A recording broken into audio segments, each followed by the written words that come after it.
Bienvenue sur votre chaîne École du Futur, c'est Moussa Diallo, professeur de SVT. Aujourd'hui, j'ai le plaisir d'aborder avec vous la technique de traitement d'un exercice de type intégration. Comme vous le savez, au bac, au Sénégal, depuis 2017, il y aura toujours un exercice de type intégration. Qu'est-ce qu'un exercice de type intégration? Un exercice de type intégration est un exercice qui renferme 3 à 4 documents. Et chaque document renferme des informations qu'il faut traiter et extraire. À la suite de l'exploitation de chacun de ces documents, vous devez faire ce qu'on appelle une synthèse globale pour répondre à la consigne. Ici, la différence entre ce type d'exercice et les autres exercices est que ce type d'exercice-là n'a pas de question directe, mais il a une consigne au début de l'exercice. Donc, c'est au début de l'exercice qu'on va vous dire ce dont on s'attend de vous. Et on va vous donner des documents qui renferment les informations que vous devrez utiliser pour répondre à la question ou bien aux questions qui sont dans la consigne. Donc, aujourd'hui, c'est l'exercice. C'est ce genre d'exercice qu'on va résoudre. Sans plus tarder, je vais lire intégralement l'exercice. Puis après, on va démarrer la correction. C'est bon? On vous dit, Moussa présente un état d'anxiété chronique qui peut s'accompagner de contractions musculaires brusques et inopinées, des muscles squelettiques. Un médecin lui prescrit des médicaments antidépresseurs comme les benzodiazépines. À partir de l'exploitation des documents et l'utilisation des connaissances expliquées, l'apparition des symptômes musculaires dus à l'anxiété et leur traitement par les benzodiazépines. On vous dit, l'exploitation du document de référence n'est pas attendue. Document de référence, montage expérimental et localisation des expériences menées sur un motoneurone de moelle épinière de mammifère. Document de référence, montage et localisation des expériences menées sur un motoneurone de moelle épinière de mammifère. Ça, c'est le document de référence. Donc, c'est celui que vous voyez actuellement défiler sur votre écran. Il renferme les informations telles que le motoneurone, des informations telles que les neurones N1 et N2. C'est bon? Voilà.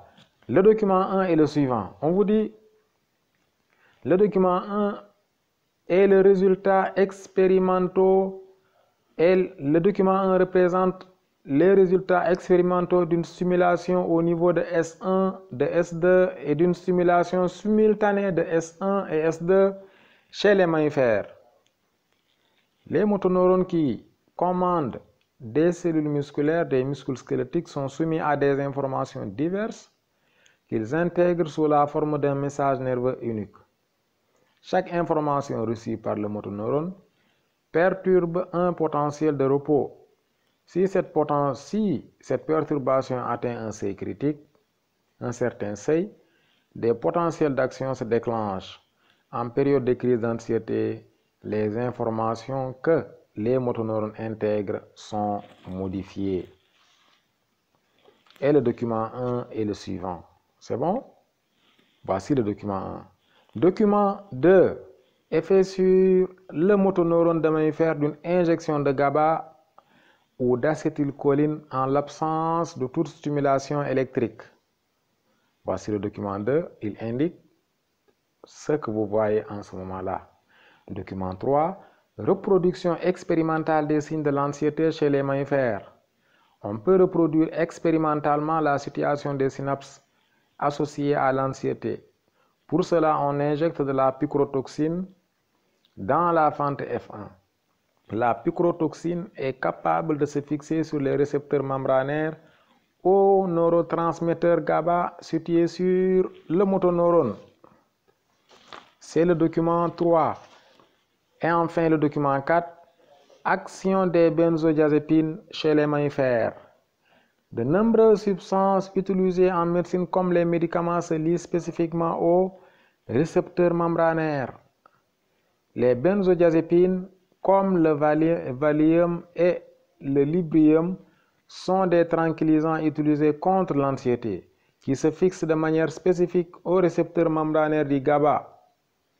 Donc, chers élèves, voici l'exercice qu'on doit traiter ensemble. Je rappelle que cet exercice-là est un exercice de type intégration qui est évalué chaque année au bac de S2 en SVT. C'est bon? Donc, je vous conseille de bien suivre cette vidéo-là jusqu'à la fin pour pouvoir comprendre comment on traite ce genre d'exercice. Voilà, maintenant on va démarrer la correction, mais avant ça, je vous invite à vous abonner à la chaîne. Ok, maintenant, si vous avez en face de vous un exercice de type intégration, il faut toujours lire les deux premières phrases. La première phrase ou les deux premières phrases ou au maximum les trois premières phrases. On appelle ça des phrases introductives. C'est au niveau de ces phrases-là qu'on va présenter ce qu'on appelle la situation problème. Donc, ici, on vous présente la situation problème au niveau de la première ou au niveau des deux premières phrases. Qu'est-ce que cela signifie? C'est à ce niveau-là qu'on doit vous dire quelle est la situation présente et qu'est-ce qu'il faut. Dans le cas présent, on vous dit Moussa présente un état d'anxiété chronique qui peut s'accompagner de contractions musculaires brusques et inopinées des muscles squelettiques. Donc ici, Moussa souffre. Moussa souffre de quoi? Il souffre d'anxiété. Et maintenant, ces anxiétés-là se manifestent par des contractions musculaires brusques et inopinées. Cela signifie que lorsque Moussa est anxieux, Moussa va se contracter sans le vouloir. Moussa va se contracter sans le vouloir. Les contractions de Moussa vont être désorganisées, vont être spontanées, peuvent même aller jusqu'à devenir en réalité involontaires. Voici la situation problème. Et vous savez que ça, c'est une maladie. C'est anormal. La souffrance de Moussa se manifeste par des contractions musculaires. Il faut donc soigner cela. Donc, quand vous exploiterez les documents, les 4 documents, il ne faut pas perdre de vue que il faut en réalité essayer de soigner les contractions de Moussa. Moussa n'a pas intérêt à ce que ses muscles se contractent davantage. Et il faut donc tout faire pour relâcher ces muscles-là. Donc, quand vous composerez des phrases, dans l'exploitation des documents, ne perdez pas de vue cet aspect-là. Moussa n'a pas intérêt à ce que ses muscles continuent de se contracter. Et vous, dans le cahier de cours, on a vu comment en réalité un muscle doit se relâcher. Vous savez qu'est-ce qu'il faut. Vous savez qu'est-ce qu'il faut faire pour relâcher les muscles, notamment avec le muscle myotatique. Donc, vous avez vu comment le triceps et le biceps se contractaient et se relâchaient. Là également, c'est le même principe. Pour que les muscles de Moussa ne se contractent pas, il va falloir faire en réalité quelques réglages de cela. Voilà pourquoi il est très important de toujours lire et de situer le problème. C'est bon? Ok. Voyons ce que dit le document 1. C'est inutile de le relire, sinon la vidéo va être très très longue. Nous l'avions déjà lu à l'introduction. Maintenant, on va voir le document 1 et on va essayer d'extraire les informations qui sont utiles dans ce document 1. Observez bien le document 1, il dit quoi? Observation effectuée. Il y a 3 séries d'expériences qui sont effectuées au niveau de l'expérience 1. On a d'abord simulé en S1, résultat, enregistrement en E1, enregistrement en E2, contraction de la fibre musculaire. Quand on met le signe moins, ça veut dire qu'il n'y a pas de contraction. Le signe plus indique une contraction.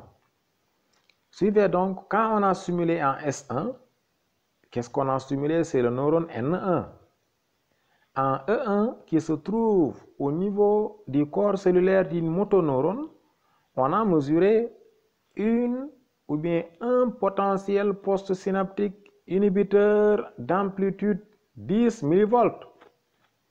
Pourquoi 10 millivolts? Parce qu'en projetant le point le plus bas de cette hyperpolarisation sur l'axe des abscisses, sur l'axe des ordonnées, on va retrouver une valeur de 80 millivolts. Et en faisant moins 70, moins 80 millivolts, on va retrouver 10 millivolts. Donc la stimulation du neurone N1 par S1 a permis ou bien a provoqué la naissance d'un potentiel postsynaptique inhibiteur au niveau du corps cellulaire du motoneurone. Par contre, en E2 qui se situe au niveau de l'axone du motoneurone, on a enregistré un potentiel de repos. Résultat, au niveau de la fibre musculaire, vous voyez que vous avez le signe moins. Le signe moins là indique en réalité une absence de la contraction. Une absence de la contraction. C'est très important. Ok. Donc, on va maintenant au niveau de l'expérience 2. Qu'est-ce qui a été réalisé au niveau de l'expérience 2? C'est une stimulation du neurone N2. Résultat, enregistrement d'un PPSE d'amplitude. Ici, si on fait une projection, on va retrouver en réalité moins 30. Donc, d'amplitude, on va dire 15 millivolts. C'est bon? Il suffit juste de prendre la règle et de projeter sur l'axe des ordonnées pour lire la valeur qui est là-bas et de faire la différence. Donc, ce qui est important ici, c'est de voir que également le potentiel postsynaptique enregistré au niveau de E1 à la suite de la stimulation a atteint le seuil de dépolarisation nécessaire au déclenchement d'un potentiel d'action dans le motoneurone. Voilà pourquoi d'ailleurs on enregistre 4 potentiels d'action, 4 trains de potentiel d'action au niveau de E2 qui représente l'oscilloscope placé dans l'axone. Donc, résultat des courses, contraction de la fibre musculaire. Contraction de la fibre musculaire. Vous voyez, on va passer à la troisième expérience. Cette fois-ci maintenant, c'est une stimulation en S1 et en S2 simultanément. Donc, ici, stimulation simultanée des deux neurones N1 et N2. Résultat, enregistrement d'un potentiel postsynaptique excitateur, mais d'amplitude faible. D'amplitude faible par rapport au potentiel postsynaptique excitateur enregistré précédemment. Ce potentiel postsynaptique n'a pas atteint le seuil de dépolarisation nécessaire au développement, au déclenchement d'un potentiel d'action dans le motoneurone. Voilà pourquoi d'ailleurs, en E2, on enregistre un potentiel de repos. Et ce potentiel de repos-là provoque une absence de contraction de la fibre nerveuse, de la fibre musculaire. Donc, à la suite de ça, je vous ai dit que quand vous composez des phrases, il faut toujours se rappeler de la situation problème. Quelle est la situation problème? Moussa souffre d'un problème de coordination au niveau de ses contractions musculaires. Moussa, donc, n'a pas intérêt à ce que son muscle continue de se contracter. Le médecin lui prescrit des médicaments qui doivent en réalité empêcher cela. Maintenant, ici, quelle est l'information qu'on peut tirer et qui peut aller dans le sens d'expliquer en réalité l'avantage ou bien d'expliquer le mode d'action en réalité des médicaments que le médecin prescrira à Moussa. En effet, nous constatons que la stimulation du neurone N1 provoque une absence de contraction. La stimulation de S2 provoque une contraction. Donc ici, le ce qui est important de comprendre, c'est que le neurone N1 est un neurone inhibiteur. Le neurone N2 est un neurone excitateur. C'est bon? Et que la synapse N1 motoneurone est une synapse inhibitrice. La synapse N2 motoneurone est une synapse excitatrice. Or, nous avons dit que Moussa n'a pas intérêt à ce que ses muscles continuent de se contracter. Moussa a envie d'inhiber cette contraction-là. Cela veut dire que lorsque le médecin lui prescrira donc des médicaments, ces médicaments-là doivent agir sur, en réalité, la fente synaptique N1 motoneurone. Pourquoi? Parce que c'est cette synapse-là qui est une synapse inhibitrice et qui va donc dans le sens d'empêcher la contraction en réalité des muscles de Moussa. C'est ce qui va permettre à Moussa, c'est lorsque cette fente synaptique-là, c'est lorsque cette synapse-là, ce neurone inhibiteur-là, continue de fonctionner, que le muscle de Moussa va arrêter de se contracter de façon inopinée et de façon brutale. Donc voilà l'information qu'on peut tirer de cette expérience-là. Je vous ai dit que dans un exercice de type intégration, il est question de tirer des informations à partir des documents qu'on va vous fournir. Donc ici, l'une des informations capitales qu'on peut tirer est que le neurone N1 étant un neurone inhibiteur, est le neurone à partir duquel le médecin doit se baser sur cette synapse-là pour en réalité la renforcer afin qu'il puisse agir dans le sens d'empêcher la contraction en réalité des muscles de Moussa. C'est bon? Ok. Expérience document 2. Qu'est-ce qui est représenté ici?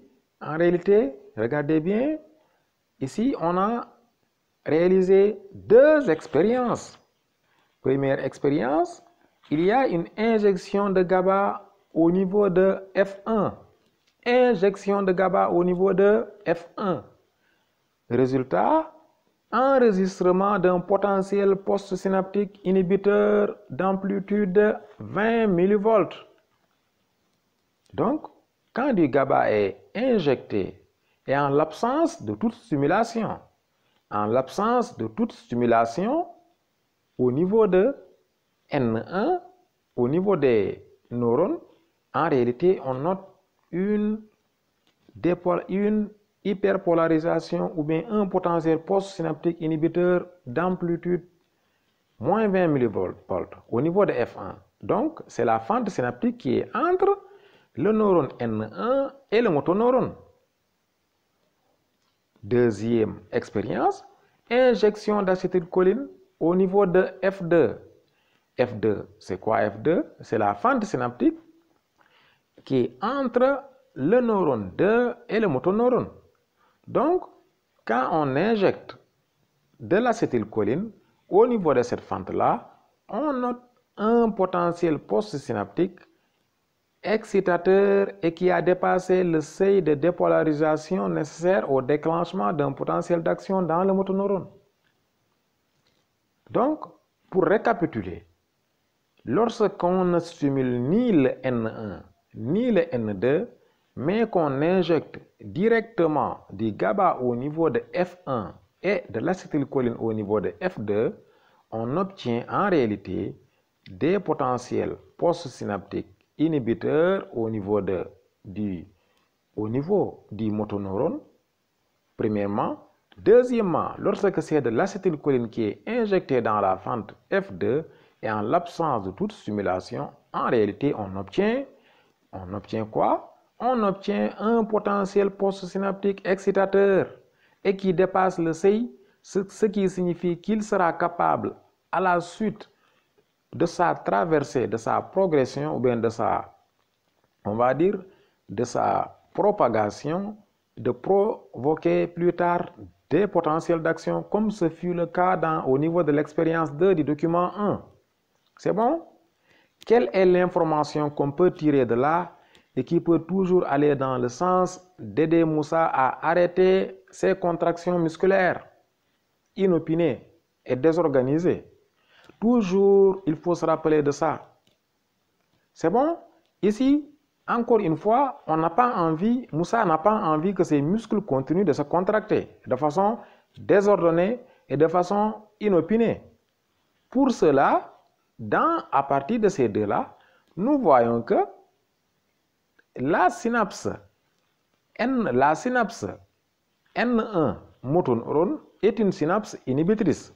Mais nous ne savions pas quelle est la substance qui est dans le bouton axonique terminal de N1.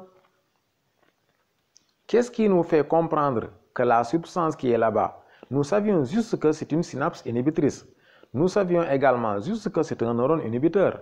Mais nous ne savions pas en réalité, la nature précise du neurotransmetteur. À partir de cette expérience-là, nous savons maintenant que la synapse N1 est une synapse inhibitrice. La synapse N1 motoneurone est une synapse inhibitrice, premièrement. Nous savons que le neurone inhibiteur que le neurone N1 est un neurone inhibiteur. Maintenant, en plus de ça, l'information supplémentaire que nous connaissons, c'est qu'en réalité, le neurone N1 libère du GABA au niveau de la fente synaptique.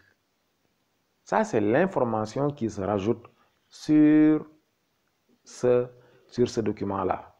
Deuxièmement, nous savions également que le neurone N2 est un neurone excitateur.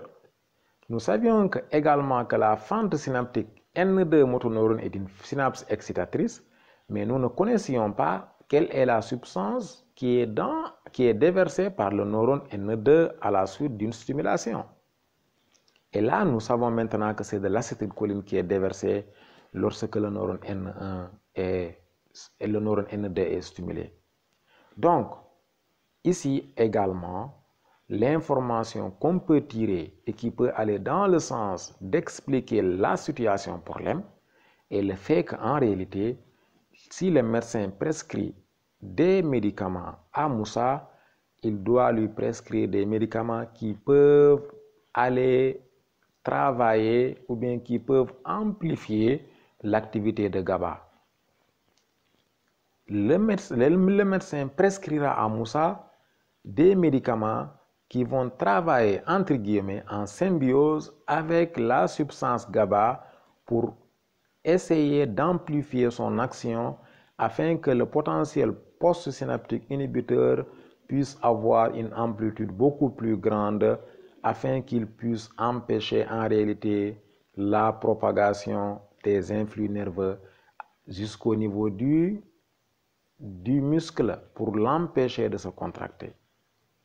Donc, voici l'information capitale qu'on peut tirer de ce document-là. C'est que lorsque le médecin lui prescrira des médicaments, ils doivent agir en symbiose, ils doivent agir en corrélation avec GABA pour renforcer son activité, pour l'aider dans son hyperpolarisation, pour l'aider dans son activité inhibitrice de la fibre musculaire. En effet, Moussa a intérêt à ce que ce muscle-là soit inhibé pour que les contractions cessent. C'est bon? Donc, on passe au document 3. Le document 3 est le suivant, c'est celui que vous voyez. On vous dit quoi? On peut reproduire expérimentalement la situation des synapses associées, etc., etc. Donc, ici, il est question de quoi? Regardez la courbe. Vous avez deux illustrations. Vous avez l'illustration 1. La légende dit que en 1, vous avez l'enregistrement en E1 de la polarisation suite à une stimulation en S1 sans l'injection de picrotoxine D au niveau de F1. C'est bon? Donc, ici, en 1, lorsque la fente synaptique enregistrement 1 de la dépolarisation suite à une stimulation en E1, en S1, sans injection de picrotoxine. Donc, s'il n'y a pas de picrotoxine, on a un potentiel postsynaptique inhibiteur d'amplitude 2 mV. Mais, regardez en E2. On a enregistrement en E2 de la polarisation suite à une stimulation en S1 avec injection de picrotoxine au niveau de F1. Qu'est-ce qui se passe? Ce qui se passe est simple.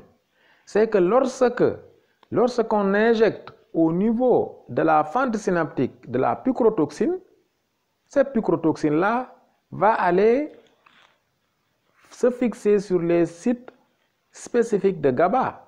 De ce fait, GABA ne pourra pas se fixer et donc ne pourra pas ouvrir les canaux ACL-, encore moins les canaux AK+. Donc, ce qui va s'en suivre, c'est quoi?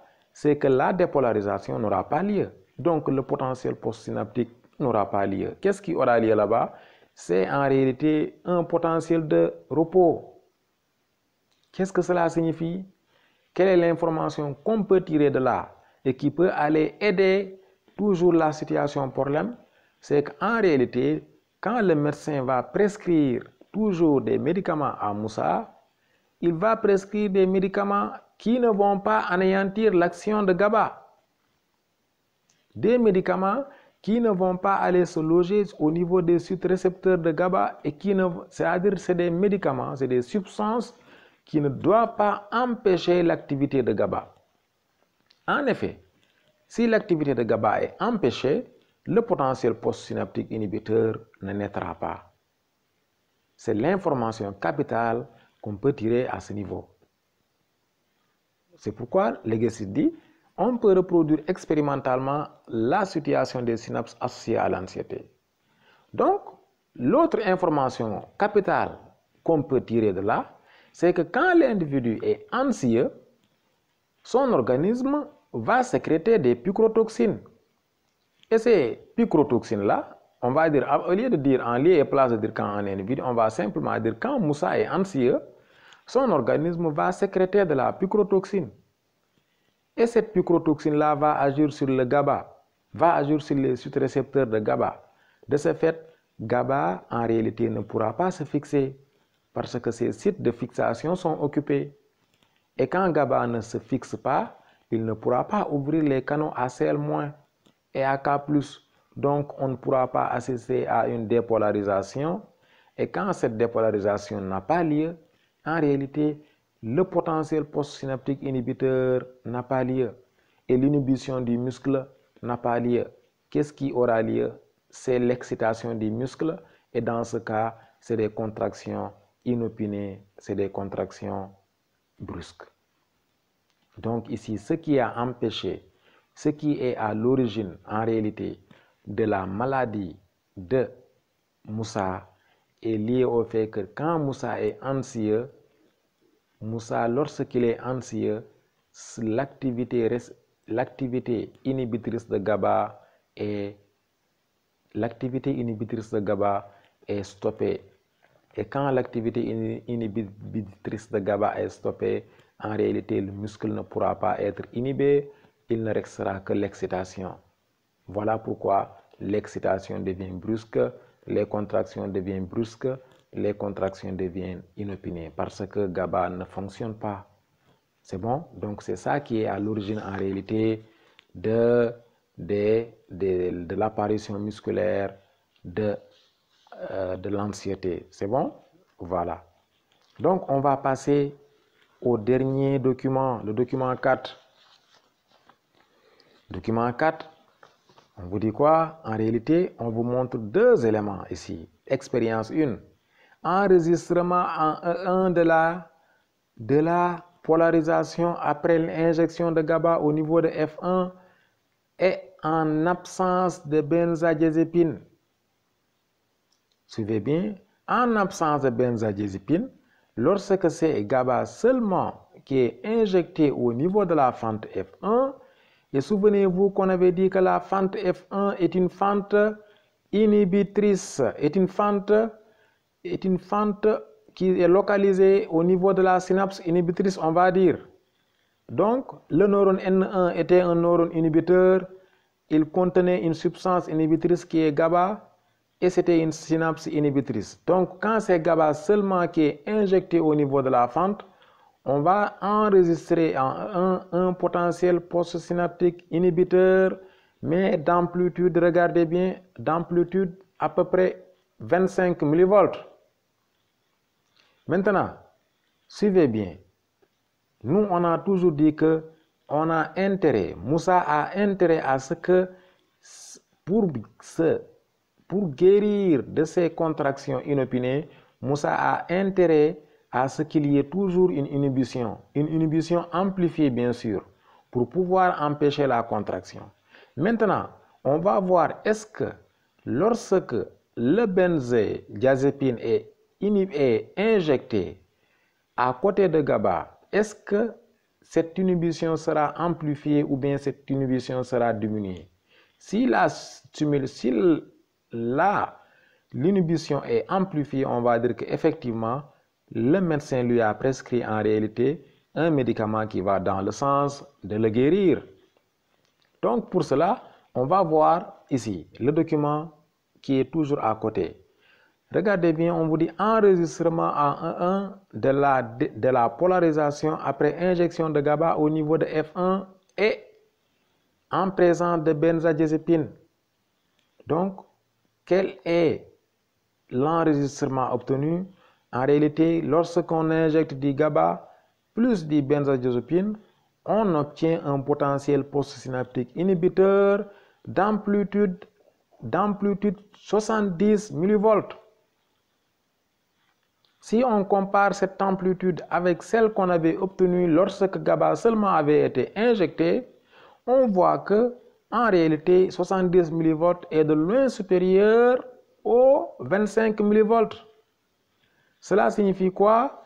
Cela signifie que le benzodiazépine associé au GABA provoque une hyperpolarisation plus amplifiée.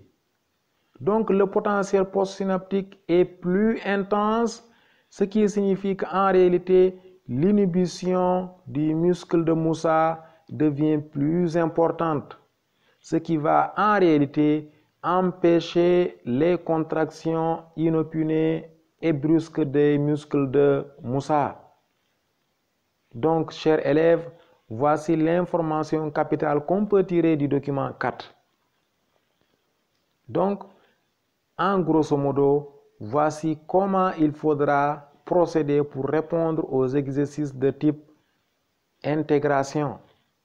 Encore une fois, il faut toujours localiser la situation problème, puis après exploiter chaque document qu'on vous soumettra et tirer des conclusions partielles.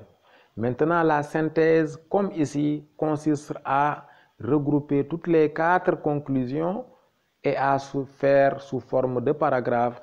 C'est ce texte-là que vous devez rendre au correcteur. C'est bon?